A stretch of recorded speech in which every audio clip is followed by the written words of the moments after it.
La Iglesia Evangélica de la Gracia en Barcelona le ofrece la presente grabación por gentileza de don José Grau y de su esposa doña María Beltrán. Le invitamos a visitar también la página web josegrau.es. Deseamos que Dios le bendiga.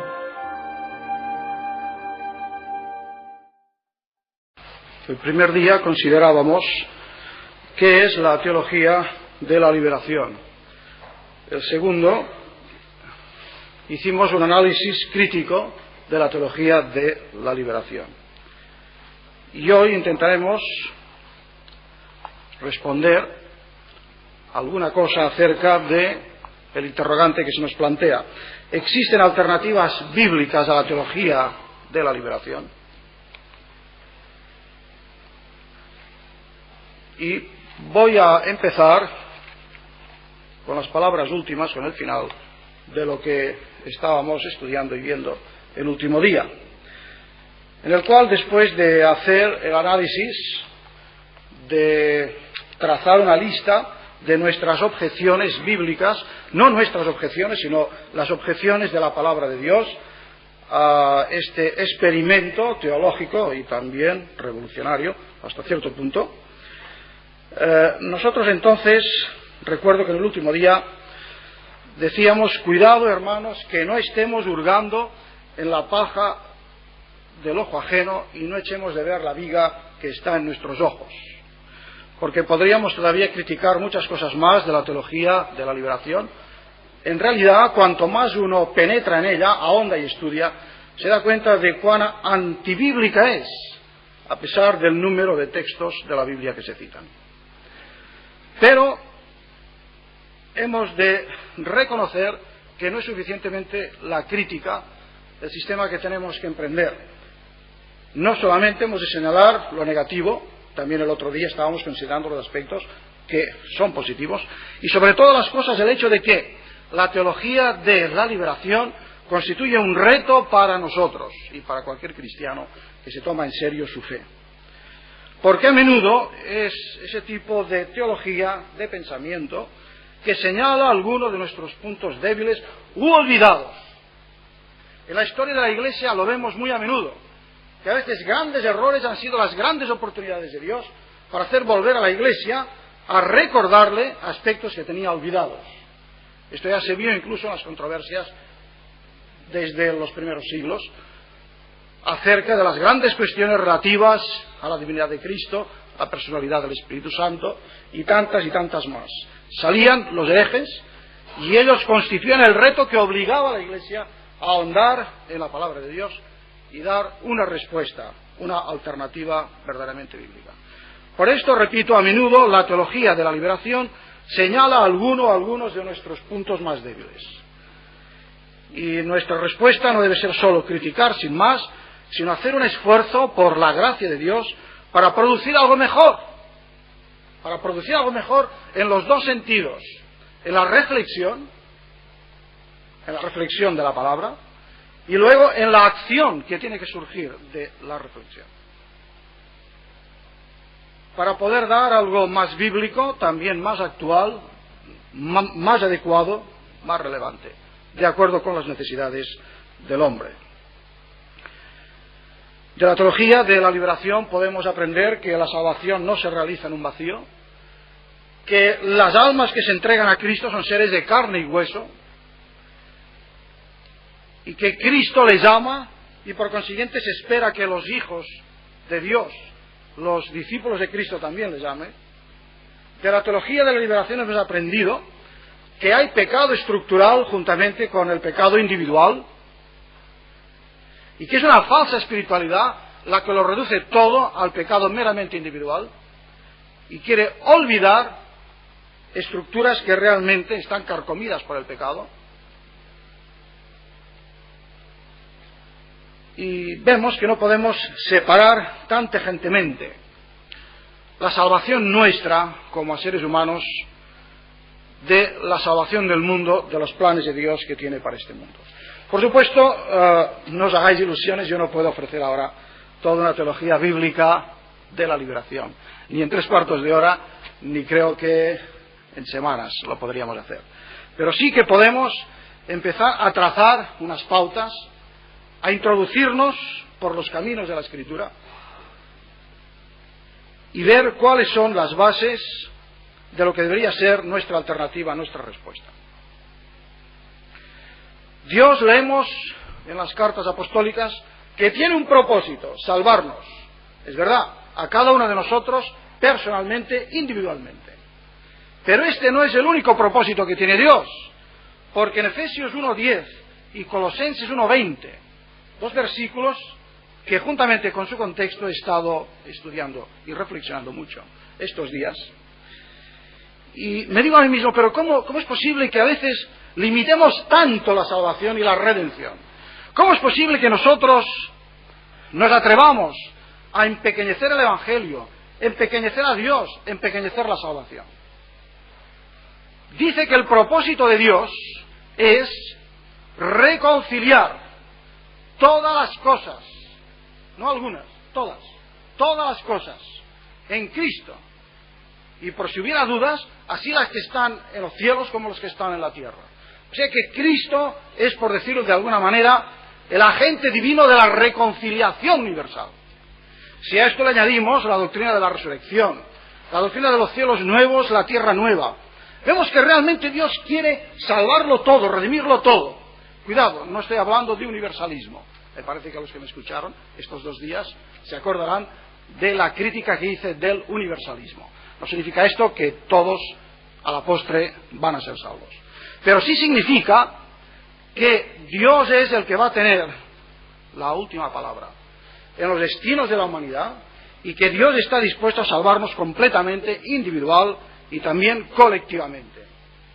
Y surgen toda una serie de realidades. El Evangelio que se dirige al hombre total, que quiere salvar todas sus dimensiones. Nosotros empeñados en salvar solo el espíritu. Y Dios empeñado en salvar el alma, que significa vida. Vida. No una parte del ser humano, sino la totalidad del ser humano. Y Dios que quiere salvar el cuerpo. Y para esta resurrección, por cierto, entre paréntesis, hay algunos cristianos que yo no sé qué hacen con la doctrina de la resurrección. Yo no sé en dónde la colocan. Porque toda su perspectiva del futuro es espiritista, no corresponde a la Biblia, en la cual hay resurrección de los cuerpos. Y hay una tierra nueva y un cielo nuevo. Un evangelio que proclama una salvación total. Y una salvación que empieza ya ahora, aquí. Eso lo decimos continuamente. Si aceptas a Jesús como tu Salvador, eres salvo ya ahora. Tienes paz ya ahora. Tienes la seguridad de tu salvación ya ahora. O sea que gozas y estás sentado espiritualmente en lugares celestiales, juntamente con Cristo. De manera que es una salvación total en su dimensión geográfica y temporal. Quiere abarcar la totalidad del hombre, salvándolo totalmente. Es una fe personal, no individualista. Personal en el sentido de que cada uno nos salvamos personalmente. Y en el momento de la salvación estamos solos.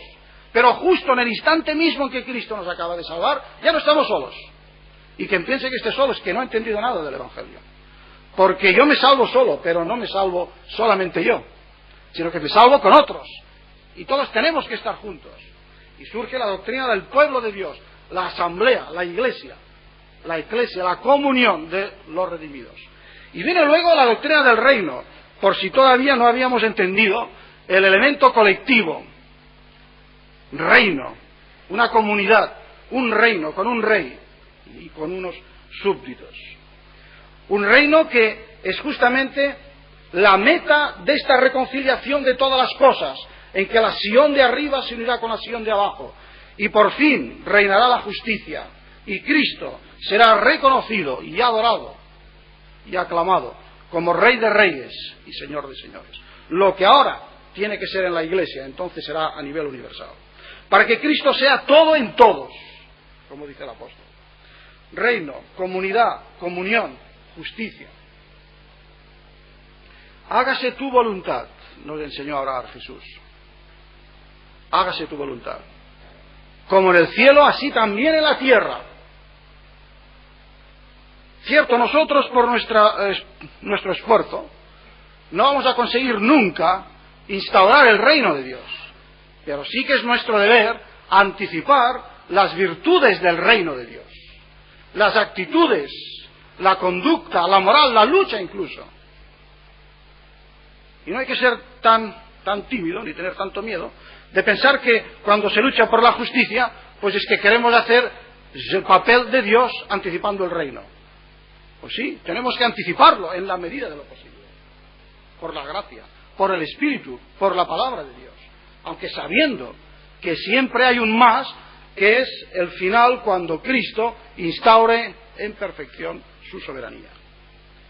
Hágase tu voluntad como en el cielo, así también en la tierra, y añade, venga a tu reino. Va unido. Muy a menudo hemos interpretado las palabras como diciendo, ven Señor en tu segunda venida. Y esto lo incluye, pero no lo agota. Venga a tu reino significa que tu voluntad sea hecha ya ahora, que ya ahora Cristo sea Rey, y que por nosotros lo pueda ser en más áreas y en más extensión. Y luego, si vemos toda esta perspectiva, nos damos cuenta pues de que cuando hay pueblos que sufren, cuando hay necesidades, cuando hay hambre, el cristiano no puede decir, yo ya soy salvo, yo me lavo las manos, me encierro, espero que venga el Señor, que me llame por la muerte o por su venida, esto no atañe conmigo, esto es del mundo, estos desgraciados, que se las arreglen como puedan. Creo que esto no es lo cristiano. Y eso no lo digo yo, sino que en palabras muy solemnes, cuando Cristo describe el juicio final, Mateo 25, a partir del versículo 31, nos damos cuenta de que Cristo pasa examen y emite su juicio, no en virtud de las veces que nosotros hayamos dicho, Señor, Señor, o de las largas oraciones que hayamos hecho, o de los aleluyas que hayamos entonado, sino por la fidelidad que hayamos mostrado en dar de comer a los hambrientos, de beber a los sedientos, de acoger al forastero, de vestir al desnudo, de visitar a los enfermos, a los presos, etcétera, etcétera, etcétera, etcétera. Es decir, una serie de actitudes que tienen una dimensión colectiva y que vienen a probar la realidad de nuestra fe. Mateo 25, 31 hasta el 46. ¿Y por qué es así? Pues tiene que ser así, por una razón muy sencilla. Tal como aprendemos ya al comienzo de los Evangelios, Lucas 4, 18. El reino que viene con el Rey, que viene con Cristo, la era mesiánica, de la cual habían estado hablando los profetas constantemente, y que los apóstoles tienen conciencia que se cumple con la venida de Cristo, que empieza a cumplirse, es una era mesiánica que se caracteriza por toda esta serie de obras de amor, de bondad, de ayuda, de compañerismo. Juan el Bautista duda, ¿eres tú el Mesías? Y envía desde la cárcel a sus discípulos a que se le pregunte. Y la respuesta que da Cristo es la respuesta en términos de que el reino ha llegado porque hay ya una nueva dinámica histórica que se preocupa de los enfermos, de los pobres, de los marginados, de los humillados, de los explotados. Y como que hay esta dinámica, dice Cristo, decirle a Juan el Bautista que el reino ha llegado y que está con el Rey y con este espíritu. Vemos pues que podríamos dar una gran cantidad de doctrinas escriturísticas, bíblicas, el Evangelio, la fe, el reino, la esperanza escatológica, las condiciones en que vamos a ser juzgados, y veríamos que hay base más que suficiente, base que nos exige a nosotros elaborar una teología de la liberación. ¿Qué ocurre pues? Que el cristianismo evangélico en los últimos años meta tan poco ruido quiero decir, en el sentido de ofrecer alternativas, de dar un consuelo, de poder zarzar como una bandera de esperanza. Quizá antes de contestar, vamos a hacer un poco de historia, muy rápido, intentaré no aburriros. Pero la verdad, y en eso concuerda la mayoría de historiadores y sociólogos, es que el cristianismo evangélico ha dejado de meter ruido en el plano social, en la sociedad, hace unos 70, 80 años. Porque hace 70, 80 años metía mucho ruido. ¿Qué ha pasado? Los historiadores nos cuentan de unos tiempos, antaño, en que ser evangélico era sinónimo de estar comprometido con la transformación social. Y no voy a remontarme a los tiempos del siglo XVI, cuando la Inquisición española perseguía a luteranos y a calvinistas y a toda clase de protestante, no solamente porque eran herejes, sino porque constituían un peligro para los poderes constituidos de entonces. Eran un peligro también político y social. Exactamente como los cristianos, que se negaban a quemar incienso en la estatua del emperador romano, constituían un peligro para el Estado romano endiosado. Un historiador tan importante como Jaime Vicens Vives, de aquí, era un hombre que enseñó en la Universidad de Barcelona durante muchos años, reconocido como uno de los mejores historiadores, dice: es un hecho que en el siglo XVI y en el XVII la fe reformada fue uno de los motivos que impulsaron la democracia en Europa y en el resto del mundo. Pero en fin, no nos alejemos tan lejos. Vayamos al siglo XVIII. Los pietistas alemanes, que es el siglo en que empiezan, fundaron orfanatos y otras instituciones en que los pobres aprendían oficios con los que poder atenderse y ganar la vida.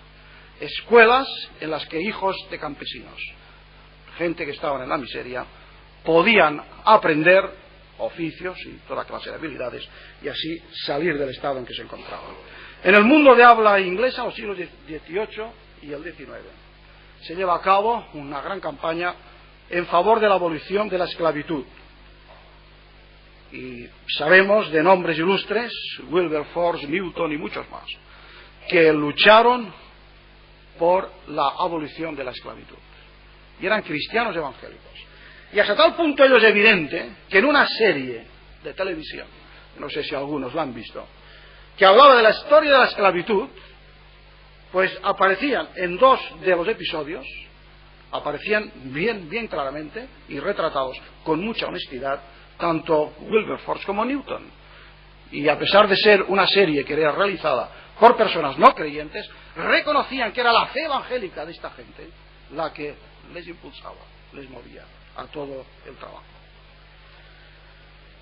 Las escuelas dominicales fueron un factor determinante contra la lucha contra el analfabetismo, la delincuencia.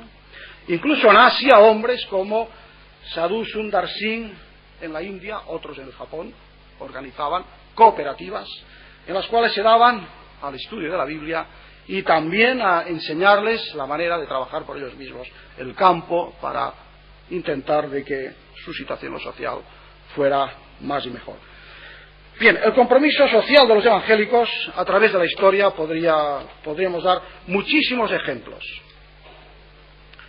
En los grandes avivamientos del siglo XVIII destacan los historiadores 3 aspectos. Primero, un gran énfasis en la fe personal, una actitud crítica contra los poderes establecidos en todo lo que tenían de injustos, una crítica respetuosa, eso sí, no de signo iconoclasta o revolucionario, sino respetuosa, pero crítica al fin y al cabo, de los poderes establecidos. Y en tercer lugar, como consecuencia de los 2 puntos, el énfasis en la fe, la crítica del poder establecido, había un tercer elemento que era un anhelo de reforma en la Iglesia y en la sociedad. Y entonces tenemos que tanto el pietismo alemán como el metodismo inglés y otras expresiones del cristianismo evangélico, con hombres como el conde de Zinzendorf en los países de habla alemana, Wesley y Whitefield en Inglaterra y en Estados Unidos, eran grandes evangelistas y grandes impulsores de reformas sociales. Hombres que se preocupaban por el estado de la sociedad. Hombres que iban a evangelizar y salvaban almas, pero salvaban almas para darles un sentido a su vida, en tanto que ellos tenían que ser sal y luz. y todo el mundo, al menos los que están un poco enterados de la historia, saben la bendición que fueron para sus pueblos estas gentes. Pero ¿qué ocurre después de 1865? Y sobre todo después en que se pasa del siglo XIX al XX. Hay un cambio de actitud. Se produce un cambio.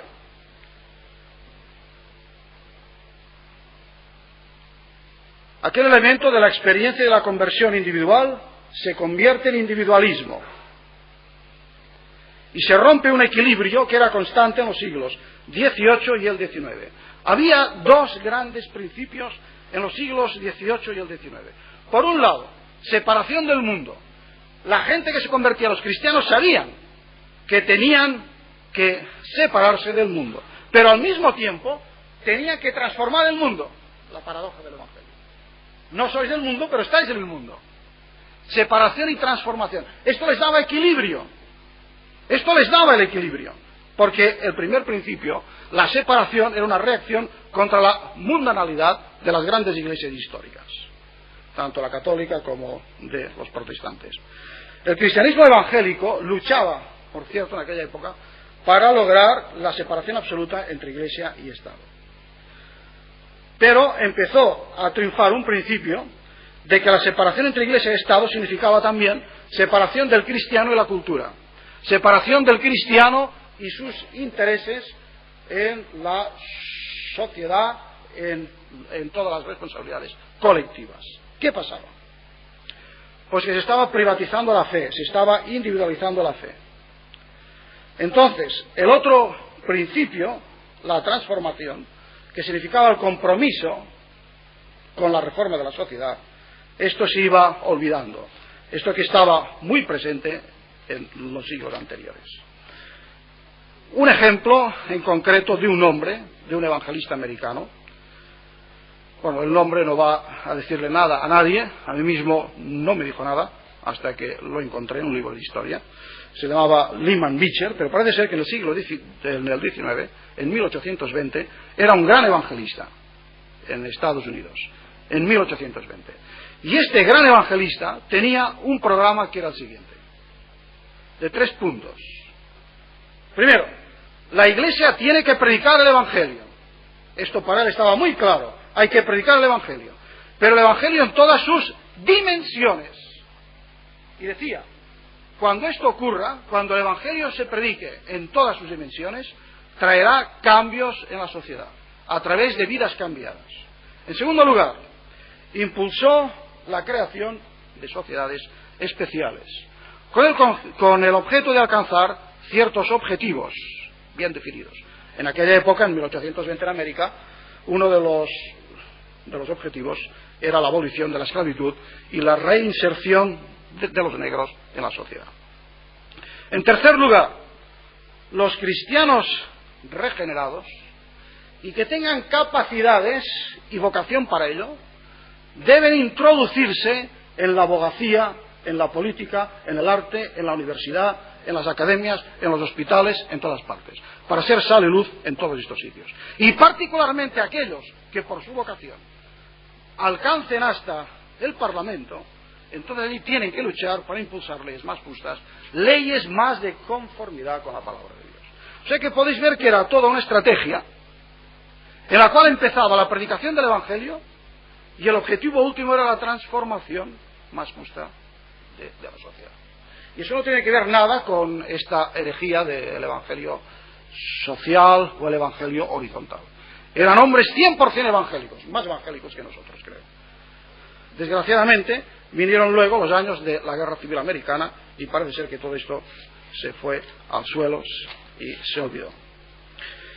Y tenemos que en lugar de este sentimiento de renovación de la sociedad, aparece el pietismo en su expresión ya última, en sus últimas etapas, que no deja de ser una corrupción y que podríamos denominar como quietismo, el quietismo, la huida.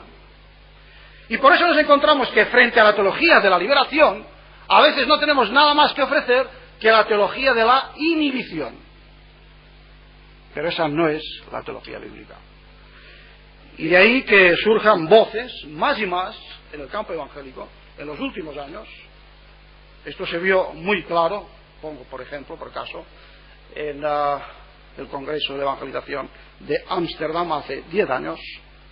Os recomiendo que leáis el último número de Andamio, en el cual hay una buena historia de toda esta evolución histórica en los últimos siglos de los cristianos en cuanto a su relación con la sociedad, con la cultura, con el Estado.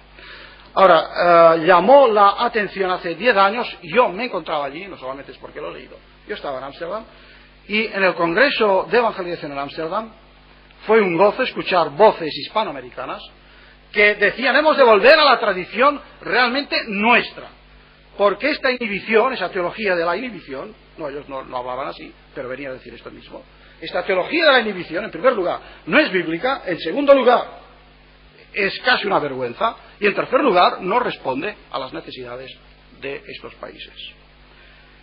Y últimamente se ha visto cómo muchos evangélicos, en muchos lugares, están intentando volver a ese tiempo en que el Evangelio era total, era radical,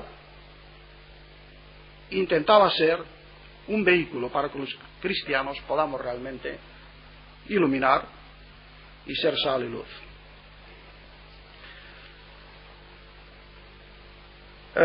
Quizá para hacer un resumen, para que tengáis ideas un poco más claras dentro del desorden en que os he dado estos apuntes, vamos a pensar en algunos aspectos que son la causa de que se haya abandonado esta fe más integral, más bíblica, más histórica también, de acuerdo con el protestantismo histórico, y es, en primer lugar, el individualismo. El individualismo creo que es una de las grandes herejías.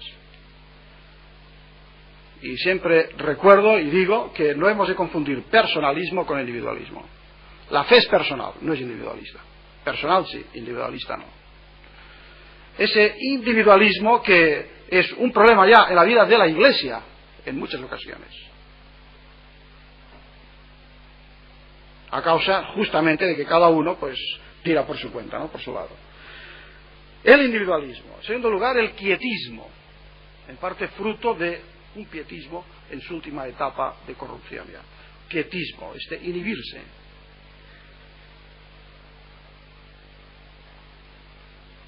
Un escapismo que,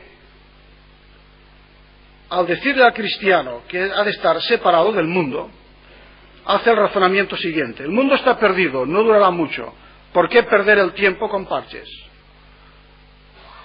Si a ello se le añade una escatología futurista, basada en una doctrina equivocada del reino de Dios, que solo ve el aspecto futuro del reino, y no ve el ya ha llegado el reino, sino solamente ve todavía no ha llegado. Entonces, roto este equilibrio, en que todo se espera para el futuro, pues no nos extrañe que la conjunción de los factores arrojan el resultado de que no haya una preocupación ni por la renovación, ni por la reforma, ni por el aviamiento, ni por nada. Simplemente salvar unas cuantas almas individuales porque el Señor está cerca. Y eso es una visión completamente equivocada. Aunque el Señor esté cerca, aunque hubiera de venir mañana por la mañana, nosotros debemos estar haciendo lo que tenemos que hacer, y es evangelizar y ser de bendición, y dar un vaso de agua que tiene sed y un plato que tiene hambre, aunque sabemos que Cristo venga mañana por la mañana. Hay que hacer las cosas porque hay que hacerlas, no por el resultado, los resultados únicamente, o las posibilidades. El viernes, como algunos ya sabéis, teníamos una conferencia sobre ese tema en la calle Aragón, organizado por el CEP, y estuvimos resumiendo mucho más de lo que lo estoy haciendo aquí, el tema de las 3 conferencias que hemos dado. Y también terminé con unas reflexiones que yo titulo Conclusión y Contrición. Contrición, porque creo que no solamente tenemos que hacer la crítica, sino que tenemos que arrepentirnos y hacer una revisión. Y recuerdo que al término de la conferencia, cuando ya salíamos del local, del templo de la calle Aragón, viene un hermano muy sencillo y me dice: oiga, el Señor está cerca. el mundo se va a perder. ¿Qué tenemos que ver nosotros con el mundo? Pero qué complicaciones. No, hermano, usted se complica mucho la vida. Porque estaba insistiendo que tenemos que elaborar una teología política para saber cómo actuar políticamente. Y una teología del trabajo para saber cómo tenemos que ir al trabajo en tanto que cristianos. Y una teología de las realidades seculares. No. El mundo se acaba. Esta gente está perdida. Que se pierdan, que se acaben de perder. Nosotros no tenemos que hacer nada. Bueno, aquello a mí me aterrorizó, os lo digo. Porque ya no el aspecto de doctrina, porque se puede hablar así debido a los grandes errores escatológicos, soteriológicos, es decir, sobre la segunda venida, sobre la doctrina del reino, sobre la fe, sobre el evangelio. Pero eso ya no era lo que más me inquietaba. Era un hermano además muy sencillo. Lo que más me inquieta y me preocupa es lo que refleja del talante moral de esta actitud. El talante moral y espiritual. Este gran siervo de Dios que acaba de dejarnos, Francis Schaeffer, decía en uno de sus libros: la Iglesia hoy necesita desesperadamente un avivamiento, una renovación, una reforma. El avivamiento para encender los corazones, la reforma para iluminar las mentes y la renovación para ser de bendición al mundo. Y Schaeffer creía, como yo, que Cristo puede volver inmediatamente, pero que hasta que no venga tenemos que estar haciendo lo que tenemos que hacer, sea cual sea la respuesta.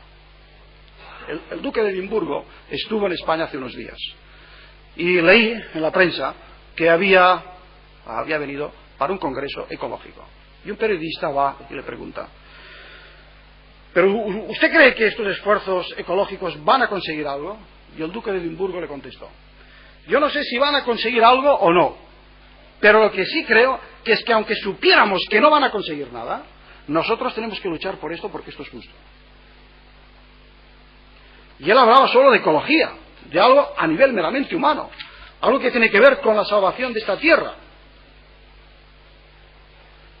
Pero estimo que tenía la actitud adecuada. Bien, afortunadamente estamos asistiendo a lo que se llama el cambio del cambio. Un hermano inglés, Andrés Kirk, ha dicho que estamos asistiendo hoy al cambio del cambio. Me explicaré. El cambio que se produjo hace unos 100 años está empezando a cambiar.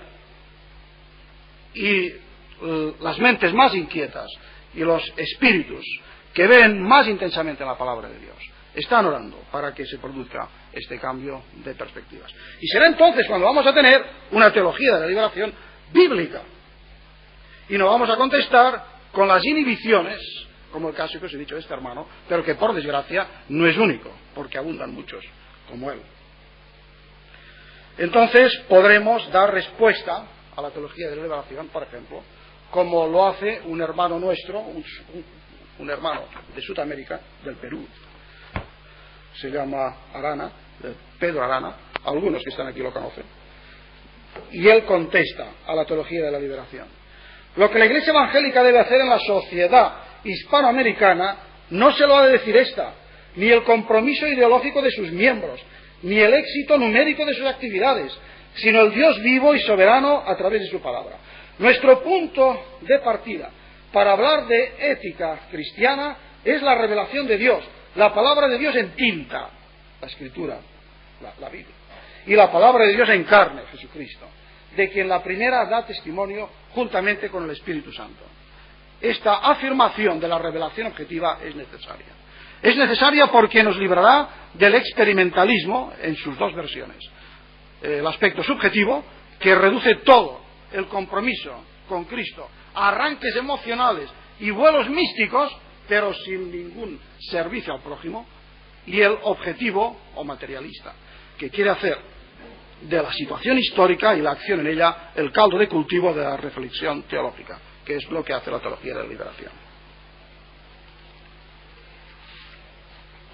Yo creo que en este examen que estamos haciendo de la teología de la liberación no se puede concluir si no es con un sincero deseo de dar alternativas, de ahondar en la palabra de Dios, porque al fin y al cabo,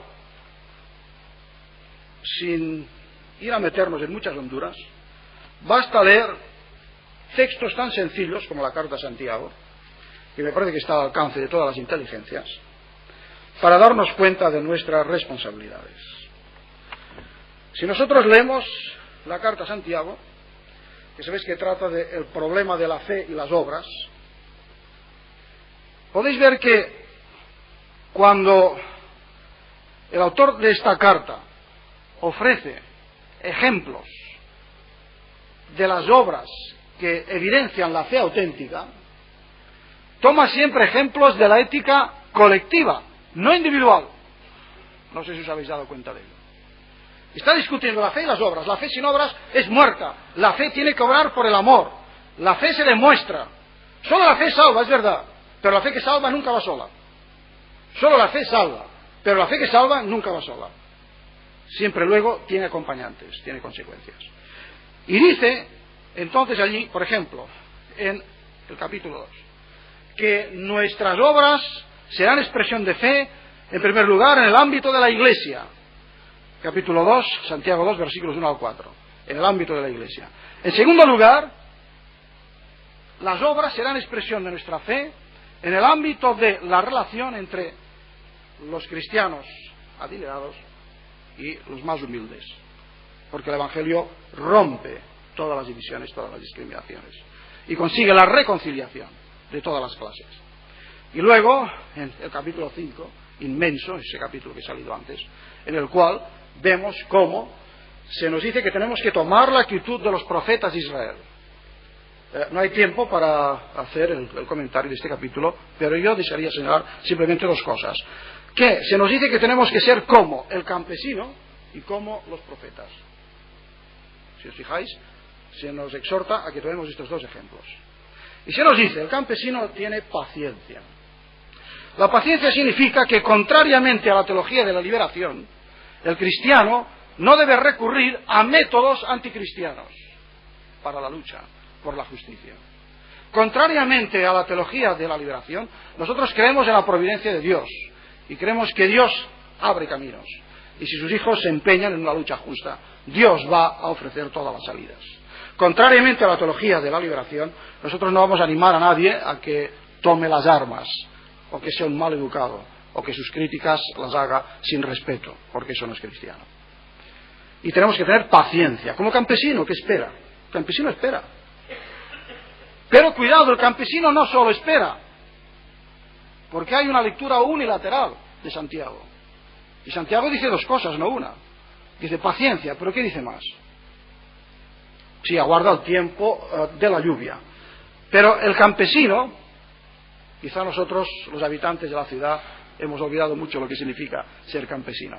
El campesino espera, pero no espera sentado. El campesino trabaja la tierra, prepara la tierra, hace algo, y mucho que hace. Por un lado sabe que él no puede hacerle todo, de ahí la necesidad de la paciencia, de ahí la necesidad de esperar que Dios obre y no tomar las medidas súbitas o precipitadas o impropias del creyente. Pero por otro lado él tiene que hacer su parte, y su parte significa el trabajo constante a que somete la tierra para que cuando vengan las estaciones de la lluvia, pues todo esté a punto. Él también ha hecho su parte. Bien, este es un ejemplo, el ejemplo del campesino, los campesinos. Pero el otro ejemplo dice, contemplar la paciencia de los profetas de Israel. Bueno, pues ahí tenemos el ejemplo de lo que hicieron los profetas. Los profetas fueron una denuncia constante.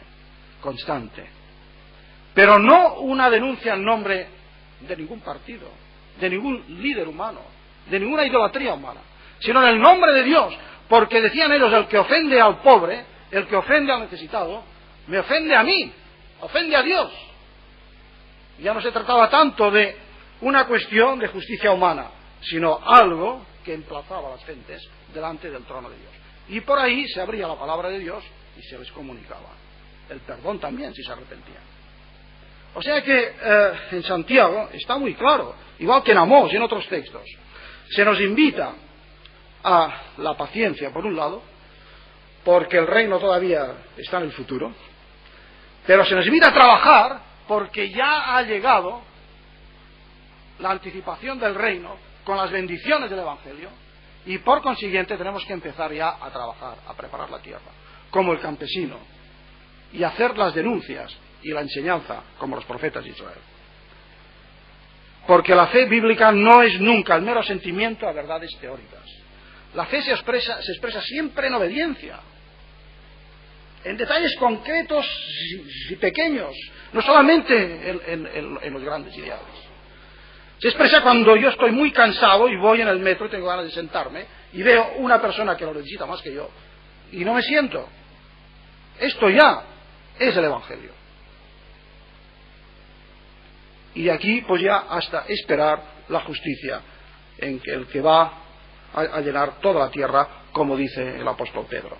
En aquel día que estamos esperando, cuando los cielos nuevos y la tierra nueva van a contemplar una humanidad llena de justicia.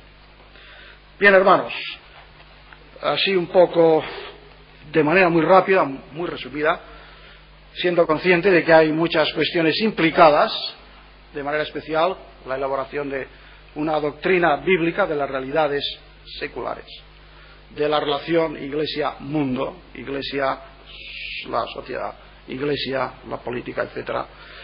Pero yo pienso que tenemos que tener ideas más claras para que cuando vienen las avalanchas de doctrinas raras, cuando vienen las corrientes de pensamiento, no nos encuentren a merced de cualquier viento.